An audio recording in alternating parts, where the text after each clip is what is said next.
Ram care of Anandi എന്ന നോവലിൻ്റെ 35-ാം ഭാഗം. ഞാൻ പറഞ്ഞു കഴിഞ്ഞിട്ടില്ല വെട്രി. ആനന്ദി കണ്ണുകൾ അമർത്തി തുടച്ചുകൊണ്ട് പറഞ്ഞു. തിരമാലകളുടെ ശബ്ദമൊഴിച്ചാൽ കടൽത്തീരമാകെ നിശബ്ദത നിറഞ്ഞു. ഓർമ്മകൾ വീണ്ടെടുത്തുകൊണ്ട് ആനന്ദി തുടർന്നു.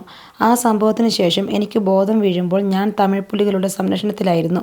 എന്നെയും അമ്മയും ഒക്കെ ദ്രോഹിച്ചവന്മാരുടെ എല്ലാം തലകൾ വെട്ടിയെടുത്തുവെന്ന് അവരെന്നോട് പറഞ്ഞു. നീലപ്പൂക്കൾ വിടരുന്ന തടാകത്തിനരികിൽ നിന്നും ജീവനോടെ എന്നെ മാത്രമായിരുന്നു അവർക്ക് ലഭിച്ചത്. ആ സംഭവത്തോടെ ശാരീരികമായും മാനസികമായും തകർന്നുപോയ എന്നെ അവർ കഴിയുന്ന രീതിയിലൊക്കെ ശുശ്രൂഷിച്ചു. പക്ഷേ അവരുടെ ക്യാമ്പിലെ പരിമിതമായ സാഹചര്യങ്ങളിൽ എൻ്റെ ആരോഗ്യനില ദിനംപ്രതി വഷളായിക്കൊണ്ടിരുന്നു. ഒന്ന് എഴുന്നേറ്റ് നിൽക്കുവാൻ പോലും ആവതുണ്ടായിരുന്നില്ലെങ്കിലും എൻ്റെ അനുജൻ രാജയെപ്പറ്റിയായിരുന്നു എനിക്ക് വേവലാതി. വേദനയിൽ ഞാൻ നിരന്തരം അവനു വേണ്ടി ബഹളം വെച്ചുകൊണ്ടിരുന്നു. അന്നത്തെ ആ ആക്രമണത്തിൽ മരണമടഞ്ഞവരുടെ കൂട്ടത്തിൽ അവൻ്റെ ശരീരമില്ലെന്ന് കേട്ടതായിരുന്നു ഏക ആശ്വാസം. എങ്ങനെയും അവനെ കണ്ടെത്തുക എന്നത് മാത്രമായിരുന്നു എൻ്റെ മനസ്സിൽ. പക്ഷേ ആരോഗ്യനില വീണ്ടും മോശമായപ്പോൾ എനിക്ക് തീവ്രപരിചരണം ആവശ്യമായി വന്നു. ഒടുവിൽ കടൽമാർഗം എന്നെ ഇന്ത്യയിലെത്തിക്കാൻ പുലികൾ തീരുമാനിച്ചു. ആദ്യം ഞാനതിന് സമ്മതിച്ചില്ലെങ്കിലും ശാരീരികമായുള്ള ബുദ്ധിമുട്ടുകൾ മൂലം എനിക്കവരെ അനുസരിക്കേണ്ടി വന്നു. അങ്ങനെ തൊട്ടടുത്ത രാത്രിയിൽ അവരെന്നെ ഒരു കട്ടിലിൽ കിടത്തി ശരീരത്തിന് മുകളിലായി ഒരു തുണി വിരിച്ചിട്ട് അതിലേക്ക് കുറേ വള്ളിച്ചെടികളും കരിയിലകളും ഇട്ടു. മുല്ലത്തീവിലെ കാടിനുള്ളിലൂടെ സഞ്ചരിക്കുമ്പോൾ ആകാശത്തിലൂടെ ചുറ്റിത്തിരിയുന്ന ശ്രീലങ്കൻ സേനയുടെ ഹെലികോപ്റ്ററിൻ്റെ വെളിച്ചത്തിൽ അകപ്പെടാതിരിക്കാൻ വേണ്ടിയായിരുന്നു അത്.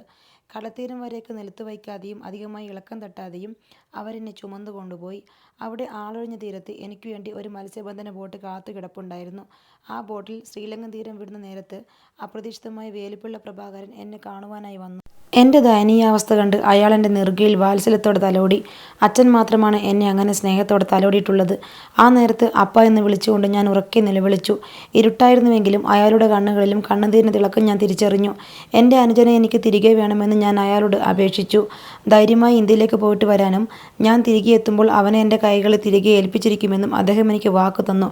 ഒടുവിൽ ശ്രീലങ്കൻ തീരത്ത് നിന്നും എന്നെയും കൊണ്ട് ആ ബോട്ട് പുറപ്പെട്ടു. ജീവിതത്തിൽ അന്ന് ആദ്യമായിട്ടായിരുന്നു ആഴക്കടലിലൂടെ ഞാൻ സഞ്ചരിക്കുന്നത്. കടലിൻ്റെ മണമേറ്റ് ഒരുപാട് തവണ ഞാൻ ഛർദ്ദിച്ചു. ശരീരത്തിന് ഇളക്കം തട്ടിയപ്പോൾ തുടയിലൊക്കെ വീണ്ടും നനവ് അനുഭവപ്പെട്ടു. ഒടുവിൽ ആകെ തളർന്ന് ബോട്ടിലായി മടന്നു കിടന്ന സമയത്ത് ആകാശത്തിലെ നക്ഷത്രങ്ങളെ ഞാൻ വ്യക്തമായി കണ്ടു. അവയ്ക്കെല്ലാം എണ്ണിയെടുക്കാൻ കഴിയുന്നത്രയും തെളിച്ചമുണ്ടായിരുന്നു. ചെറുപ്പം മുതൽ അച്ഛൻ ആകാശത്തിലെ നക്ഷത്രങ്ങളുടെ കൂട്ടത്തിൽ ഏറ്റവും തിളക്കമേറിയ ഇരട്ട നക്ഷത്രങ്ങളെ കാണിച്ചു തന്ന് എന്നോടും രാജിയോടും ഒരു കഥ പറയുമായിരുന്നു. ഭൂമിയിൽ നിന്നും മരിച്ച് സ്വർഗത്തിൽ ചെല്ലുന്ന അച്ഛനമ്മമാർക്ക് മക്കളെ കാണാൻ ദൈവം ഒരു കുറുക്കുവഴി ഒരുക്കിയിട്ടുണ്ടത്രേ. സ്വർഗത്തിൻ്റെ ഭിത്തിയിൽ അടുത്തടുത്ത 2 സുഷിരങ്ങളുണ്ട്. അതിലൂടെ അച്ഛനും അമ്മയ്ക്കും ഒരുമിച്ച് നിന്ന് നോക്കിയാൽ അവർക്ക് ഭൂമിയിലുള്ള തങ്ങളുടെ മക്കളെ കാണാൻ സാധിക്കും. അച്ഛനമ്മമാരുടെ കണ്ണുകളാണ് ആ ഇരട്ട നക്ഷത്രങ്ങളെന്ന് അച്ഛൻ നെഞ്ചിൽ കിടത്തി ഞങ്ങളോട് പറഞ്ഞു തന്നു. അന്ന് ആ കഥ കേട്ടപ്പോൾ ഞാനതത്ര കാര്യമാക്കിയില്ലെങ്കിലും കടൽ യാത്രയിൽ ആകാശത്തിലെ ഇരട്ട നക്ഷത്രങ്ങളെ നോക്കി ഞാൻ എൻ്റെ സങ്കടങ്ങൾ പറഞ്ഞ് ഉറക്കെ കരഞ്ഞു. എൻ്റെ മനസ്സ് മുഴുവൻ അച്ഛൻ്റെയും അമ്മയുടെയും രാജിയുടെയും ഓർമ്മകളായിരുന്നു. ബോട്ട് രാമേശ്വരം കടൽത്തീരത്തെത്തുമ്പോൾ പുലർച്ചെയായിരുന്നു. തമിഴ്നാട്ടിൽ നിന്നും പുലികൾക്ക് രഹസ്യമായി സഹായങ്ങൾ എത്തിച്ചു കൊടുത്തിരുന്ന സുധ എന്നു പേരുള്ള സ്ത്രീ തീരത്തായി ഒരു ടോർച്ച് വെച്ച് സിഗ്നൽ തന്നുകൊണ്ട് കാത്തു നിൽപ്പുണ്ടായിരുന്നു. ആരെങ്കിലും കാണും മുൻപ് ബോട്ടിൽ നിന്നും പെട്ടെന്ന് ഇറങ്ങി വരാനായി കരയിൽ നിന്നുകൊണ്ട് അവരെന്നോട് വിളിച്ചു പറഞ്ഞു. പോരാത്തതിന് എൻ്റെ മുഖത്തേക്ക് ടോർച്ചടിച്ച് നോക്കുകയും ചെയ്തു. പക്ഷേ അടിവയറ് മുതൽ കീഴ്പോട്ട് കത്തി കുത്തി കയറുന്ന പോലെ വേദന കൊണ്ട് പൊളയുന്ന എനിക്ക് ഒന്ന് എഴുന്നേൽക്കുവാൻ പോലും സാധിച്ചില്ല. പുതച്ചിരുന്ന തുണി ഒരു വിധത്തിൽ മാറ്റി രക്തം വാർന്നു കുതിർന്നിരുന്ന എൻ്റെ കീഴോട്ടുള്ള വസ്ത്രങ്ങൾ ഞാൻ അവർക്ക് കാട്ടിക്കൊടുത്തു. ശരീരമാകെ എല്ലുകൾ ഉന്തി കൂനിക്കൂടിയ എൻ്റെ രൂപം കണ്ട് അവർ ബോട്ടിലേക്ക് കയറി വന്നു. പെണ്ണെ മன்னிച്ചിട്, എന്നോട് വയ്യാത്തൊരു പെൺകുട്ടി വരുന്നുണ്ടെന്ന് മാത്രമേ അവർ പറഞ്ഞിട്ടുള്ളൂ. അതും പറഞ്ഞുകൊണ്ട് വളരെ അനായാസം അവരെന്നെ കയ്യിൽ കോരിയെടുത്തു. അവിടെ നിന്നും ഒരു കാറിൽ കയറ്റി അക്കാ തങ്കച്ചി മഠം എന്നു പേരുള്ള രാമേശ്വരത്തെ ഒരു പഴയ ആശുപത്രിയിലേക്ക് കൂട്ടിക്കൊണ്ടുപോയി. എനിക്ക് എന്താണ് സംഭവിച്ചതെന്ന് സുധാക്കയും എന്നെ രഹസ്യമായി ചികിത്സിക്കാൻ തയ്യാറായ രാമചന്ദ്രൻ എന്ന മധ്യവയസ്കനായ മലയാളി ഡോക്ടറും ചോദിച്ചറിഞ്ഞു. ഒരു വിധത്തിലാണ് എനിക്ക് സംഭവിച്ച ദുരന്തങ്ങളെപ്പറ്റി ഞാൻ അവരോട് പറഞ്ഞൊപ്പിച്ചത്.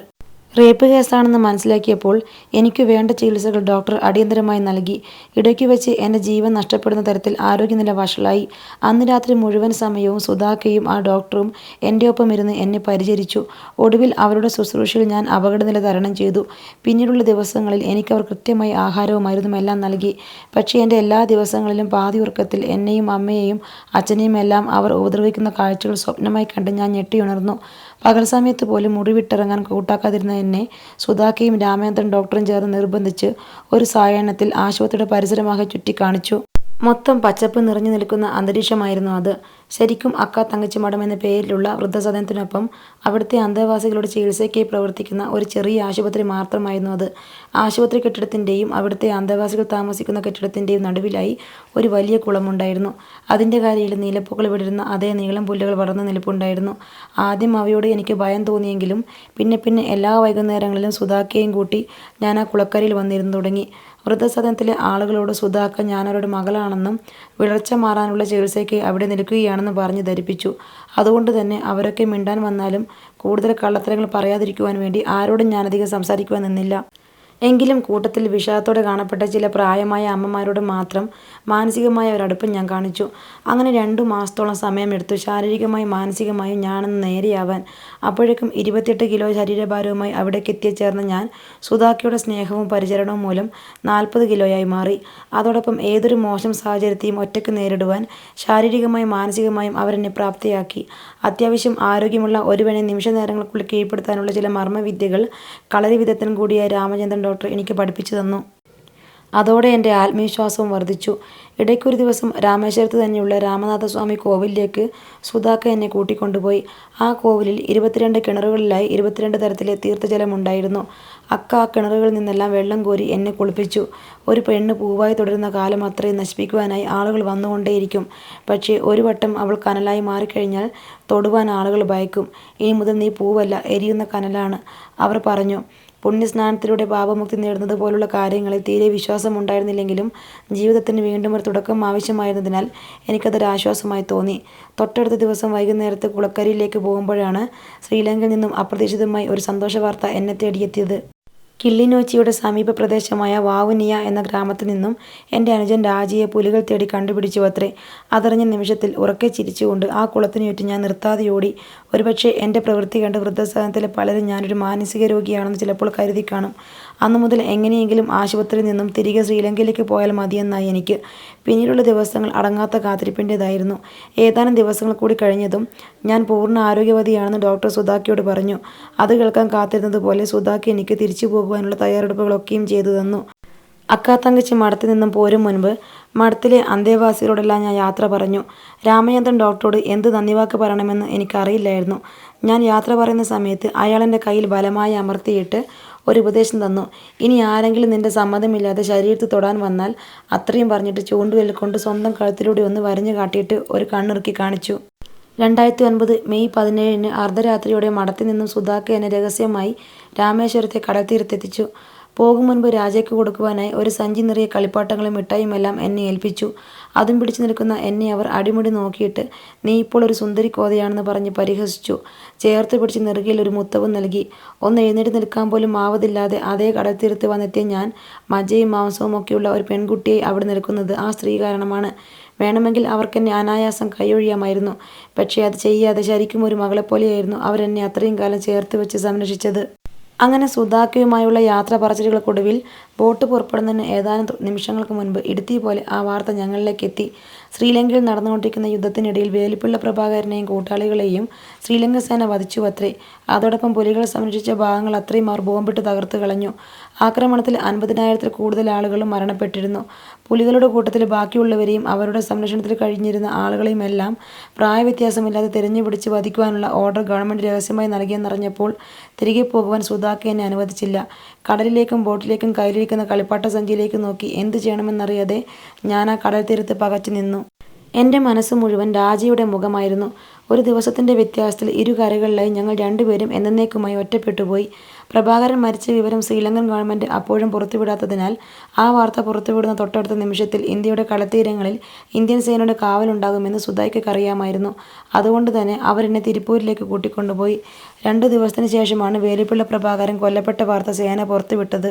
എൻ്റെ അപ്പോഴത്തെ മാനസികാവസ്ഥ മനസ്സിലാക്കിയ സുധാക്ക യുദ്ധസമയത്ത് ശ്രീലങ്കയിൽ നിന്നും കടൽ താണ്ടി ഇന്ത്യയിലേക്ക് വന്നവരുടെ വിവരങ്ങൾ രഹസ്യമായി അന്വേഷിച്ചുകൊണ്ടിരുന്നു.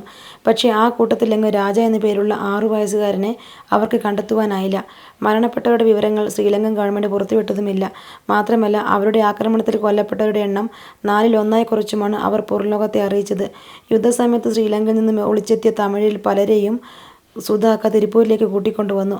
അവരെയെല്ലാം പൂട്ടിക്കിടക്കുന്ന ഒരു ഫാക്ടറിയുടെ കെട്ടിടത്തിലായി ഒളിപ്പിച്ച് പാർപ്പിച്ചു.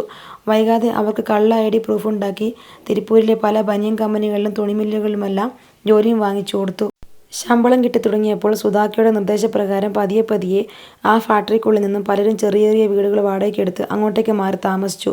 എന്നെ മാത്രം സുധാക്ക താമസിച്ചിരുന്ന തിരുപ്പൂരിലെ വീട്ടിൽ തന്നെ നിർത്തി.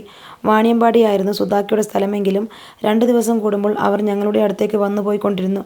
യുദ്ധസമയത്ത് കടത്താണ്ടി വന്നവരിൽ പലരും എനിക്ക് പരിചയമുള്ളവരായിരുന്നതിനാൽ കിട്ടുന്ന സമയത്തൊക്കെ അവരോടെല്ലാം ഞാൻ രാജയെക്കുറിച്ച് അന്വേഷിച്ചു. പുലികളുടെ കൂട്ടത്തിലുണ്ടായിരുന്ന ഒരാൾ പറഞ്ഞു, വാവുനിയിൽ നിന്നും അവനെ തിരികെ കിട്ടിയതിന് ശേഷം അവൻ ദിവസവും രാത്രിയിൽ ഉറങ്ങാതെ ആകാശത്തിലേത് നക്ഷത്രത്തെ നോക്കിയിരിക്കുമായിരുന്നുവെന്ന്. പക്ഷേ ഒടുവിൽ നടന്ന ആക്രമണത്തിന് ശേഷം ആർക്കും അവനെപ്പറ്റി ഒരു വിവരവും ഉണ്ടായിരുന്നില്ല. അതോടെ പതിയെ പതിയെ ഞാൻ യാഥാർത്ഥ്യങ്ങളുമായി പൊരുത്തപ്പെട്ടു തുടങ്ങി. ഓരോന്നും ചിന്തിച്ചിരുന്ന് വിഷമിക്കാതിരിക്കുവാനായി തുണിമില്ലിലെ മറ്റുള്ളവർക്കൊപ്പം ഞാനും ജോലിക്ക് പോയി തുടങ്ങി.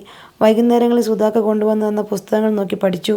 സിലോൺ തമിഴ് സംസാരിക്കുന്ന ഞങ്ങളുടെ കാര്യങ്ങളിൽ ഒന്ന് കണ്ണടയ്ക്കാൻ തിരുപ്പൂരിലെ പോലീസുകാർക്ക് സുധാക്ക മാസപ്പടി കൊടുക്കുമായിരുന്നു. മാത്രവുമല്ല, രാഷ്ട്രീയക്കാരുമായും പല ഉന്നതരുമായും അക്കയ്ക്ക് നല്ല ബന്ധമുണ്ടായിരുന്നതിനാൽ ഞങ്ങളെല്ലാവരും തിരുപ്പൂരിൽ ഭയമില്ലാതെ കഴിച്ചുകൂട്ടി. ദിവസങ്ങളും മാസങ്ങളും വർഷങ്ങളും കടന്നുപോയിക്കൊണ്ടിരുന്നു. ഞങ്ങൾ ശ്രീലങ്കൻ തമിഴരുടെ ജീവിതം തിരുപ്പൂരിൽ മാത്രമായി ഒതുങ്ങി നിന്നു. ഞങ്ങളിൽ പലരുടെയും സിലോൺ തമിഴിൽ മാറ്റം വന്നെങ്കിലും ആരും പുറംലോകം കാണാൻ ആഗ്രഹിച്ചില്ല. ശേഷകാലം എങ്ങനെയെങ്കിലും തള്ളി നീക്കുക എന്നത് മാത്രമായിരുന്നു എല്ലാവരുടെയും ചിന്ത. അതിനിടയിൽ സുധാക്കയുടെ നിർബന്ധപ്രകാരം ഞാൻ തുണിമില്ലിൽ ജോലിക്ക് പോകുന്നത് നിർത്തിയിട്ട് അവിടെ തന്നെയുള്ള ഒരു സ്ഥാപനത്തിൽ കമ്പ്യൂട്ടർ കോഴ്സ് പഠിക്കുവാനായി ചേർന്നു. അവിടെ വച്ചായിരുന്നു യാതൊരുവിധ ലക്ഷ്യവുമില്ലാതെ ഒഴിച്ചിഴിയുമ്പോൾ നീങ്ങിക്കൊണ്ടിരുന്ന എൻ്റെ ജീവിതത്തിൽ വലിയൊരു വഴിത്തിരിവ് സംഭവിച്ചത്. ആ സമയത്ത് റാമിൻ്റെ ഫോൺ ശബ്ദിച്ചു. രേഷ്മയുടെ അമ്മയാണ് വിളിക്കുന്നത്. വെട്രി അവനോട് കോൾ എടുക്കുവാൻ പറഞ്ഞു. ലാസ്റ്റ് ബെല്ലിൽ റാം കോൾ അറ്റൻഡ് ചെയ്ത് ലൗഡ് സ്പീക്കറിലിട്ടു. Hello aunty. റാം, ഒരേ ഒരു കാര്യം അറിയാൻ വേണ്ടി മാത്രമാണ് നിന്നെ ഞാനിപ്പോൾ വിളിക്കുന്നത്. എന്തുപറ്റി ആൻറ്റി? ആ പെണ്ണില്ലേ ആനന്ദി, അവളുടെ വീട് വാണിയമ്പാടിയിലാണെന്ന് നിനക്കറിയാമായിരുന്നോ? ഇല്ലയോ? ഇല്ല, എനിക്കറിയില്ല. എന്താണ് സംഭവം? അവൻ തപ്പിത്തടഞ്ഞ് ചോദിച്ചു. ഗിണ്ടി പോലീസ് സ്റ്റേഷനിൽ നിന്നും കുറച്ചു മുൻപ് ഇവിടുത്തെ പോലീസ് സ്റ്റേഷനിലേക്ക് വിളിച്ചിരുന്നു. അവർ വെട്രി താമസിച്ചിരുന്ന വീട്ടിൽ ഒരു അന്വേഷണം നടത്തിയെന്ന് പറഞ്ഞു. ആ വീട്ടിലെ കിളവിൽ നിന്നും അവർക്ക് പ്രധാനപ്പെട്ട ഒരു വിവരം ലഭിച്ചിട്ടുണ്ട്. ആ പെണ്ണില്ലേ ആനന്ദി, അവളുടെ വീട് വാണിയമ്പാടിയിലാ. അവളെ ഞാൻ രാവിലെ വിളിച്ച് ആ സ്ഥലത്തെപ്പറ്റി തിരക്കിയതുമാണ്. പക്ഷേ ആ കള്ളി അത് മറച്ചു വെച്ചു. അവളുടെ നമ്പർ സന്ധ്യ മുതൽ സ്വിച്ച് ഓഫുമാണ്. എന്തായാലും എനിക്ക് ആ പെണ്ണിനെ സംശയമുണ്ടെന്ന് പോലീസുകാരോട് വിളിച്ചു പറഞ്ഞിട്ടുണ്ട്. അവർ അന്വേഷണം നടത്താമെന്ന് പറഞ്ഞു. നീ ആ മൂദേവിയെ ഇന്ന് വിളിക്കുകയോ കാണുകയോ മറ്റോ ചെയ്തിരുന്നോ? അവർ ദേഷ്യത്തോടെ ചോദിച്ചു. ഇല്ല, എന്നെ ആരും വിളിച്ചിട്ടില്ല ആൻറ്റി. ഞാനൊന്ന് നോക്കട്ടെ, എന്നിട്ട് തിരിച്ചു വിളിക്കാം. അത് പറഞ്ഞിട്ട് അവൻ കോൾ കട്ടാക്കാൻ തുടങ്ങിയെങ്കിലും അവർ പറഞ്ഞു തീർന്നിരുന്നില്ല. നീ തിരിച്ചു വിളിച്ചാലും ഇല്ലെങ്കിലും ഇതൊക്കെ എല്ലാവരും ഒത്തുകൊണ്ടുള്ള കളിയാണെങ്കിൽ തങ്കമകനെ റാമേ, എൻ്റെ യഥാർത്ഥ സ്വഭാവം നീയൊക്കെ അറിയും, കേട്ടല്ലോ. നാശം പിടിക്കാനായിട്ട്. നാളെ എൻ്റെ കുടുംബത്തിലൊരു കല്യാണമുള്ളതാ. ഈ പണ്ടാരങ്ങൾ കാരണം എനിക്കങ്ങോട്ട് പോകാൻ കൂടി ഒത്തിട്ടില്ല. അവരുടെ സംസാരം കേട്ടപ്പോൾ റാമിന് ദേഷ്യവും പരിഭ്രമവും ഒരുമിച്ച് വന്നു. ബായ് എന്ന് മാത്രം പറഞ്ഞിട്ട് അവൻ കോൾ കട്ടാക്കി. ശേഷം ആനന്ദിയുടെയും വെട്രിയുടെയും രേഷ്മയുടെയും മുഖത്തേക്ക് മാറി മാറി നോക്കി. വെട്രി, എത്രയും പെട്ടെന്ന് നീ രേഷ്മയും കൂട്ടി വീട്ടിലേക്ക് പോകണം. പോലീസുകാർ എന്നെക്കുറിച്ച് അന്വേഷിച്ചു തുടങ്ങും മുൻപേ നമുക്ക് ഈ പ്രശ്നങ്ങൾ അവസാനിപ്പിക്കണം. ആനന്ദി വേഗത്തിൽ തൻ്റെ ഫോണിലിട്ടിരുന്ന രഹസ്യ സിം ഊരി മാറ്റിയിട്ട് അവളുടെ സാധാരണ സിം എടുത്തിട്ടു. വെട്രിയും രേഷ്മയും നിലത്ത് നിന്നും എഴുന്നേറ്റപ്പോൾ റാം തൻ്റെ ബുള്ളറ്റിൻ്റെ കീ വെട്രിയുടെ കയ്യിലേക്ക് വെച്ചു കൊടുത്തു. കാര്യത്തിൻ്റെ ഗൗരവം മനസ്സിലാക്കിയതുപോലെ അവരിരുവരും റാമിൻ്റെയും ആനന്ദിയുടെയും അരികിൽ നിന്നും റോഡിലേക്ക് ധൃതിയിൽ ഓടിപ്പോയി. അവർ വണ്ടിയെടുത്ത് പോകുന്നതുവരെ റാമിൻ്റെയും ആനന്ദിയുടെയും കണ്ണുകൾ അവരെ പിന്തുടർന്നു. ഗിണ്ടി പോലീസ് സ്റ്റേഷനിലെ SI ഫാറൂഖ് ആനന്ദിയുടെ നമ്പർ തൻ്റെ മൊബൈലിൽ ഒരു തവണ കൂടി ഡയൽ ചെയ്ത് നോക്കി. മറുവശത്ത് ബെല്ലടിക്കുന്ന ശബ്ദം കേട്ടപ്പോൾ അയാളുടെ നെറ്റി ഒന്ന് വികസിച്ചു.